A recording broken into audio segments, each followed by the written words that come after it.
Hello guys, how are you? आशा छ सबै सन्चै हुनु होला भन्ने। आज मलेसियाको लागि चौथो भिजा पनि एग्रिमेन्ट साइन गर्यो गाइज। थाहा छैन अब चौथो पुरा गरेर पाँचौँ गरिन्छ गरिँदैन, अझ कति बसिन्छ बसिँदैन होइन। अब घरको कन्डिसन के कस्तो हुन्छ, सिचुएसन, फाइनेन्सियल कन्डिसन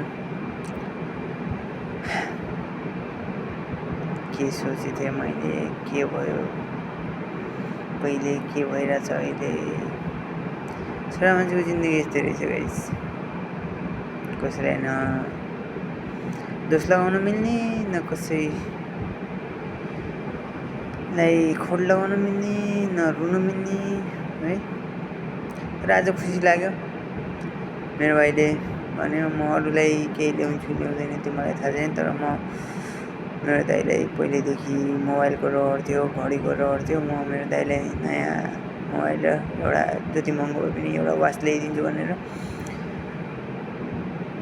अब हामी त छोरा मान्छे होइन, हुन त छोरी मान्छे पनि आजभोलि धेरै विदेशतिर हिँड्नुहुन्छ। त्यही पनि अब हाम्रो घरतिर चाहिँ अहिलेसम्म कोही पनि जानुभएको छैन। अब भोलिको दिन जानु होला नजानु होला त्यो आफ्नो ठाउँमा छ।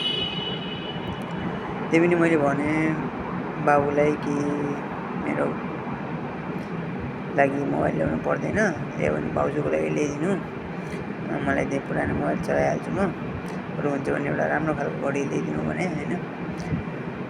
खुसी लाग्यो। जस यो निष्ठुरी दुनियाँमा, यो एक्लोपनमा कसैले सोच्दो रहन्छ त्यो त मलाई त्यति खासै मैले मतलब गरेको थिएन।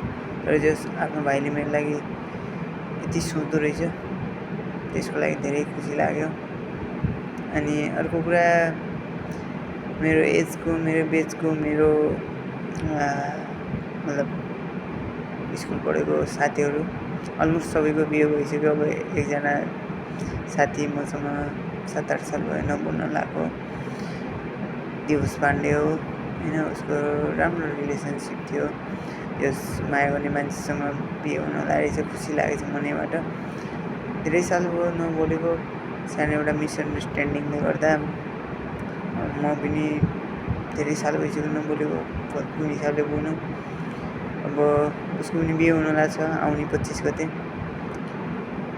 खुसी छु, बोल्न नपाए पनि जे होस् माया गर्ने मान्छे पायो, ढिलै भए पनि बिहे गर्दैछ। बिहामा सामेल नहुन पाए पनि कङ्ग्रेचुलेसन्स मेरो साथी आयुष कि बोलौँ।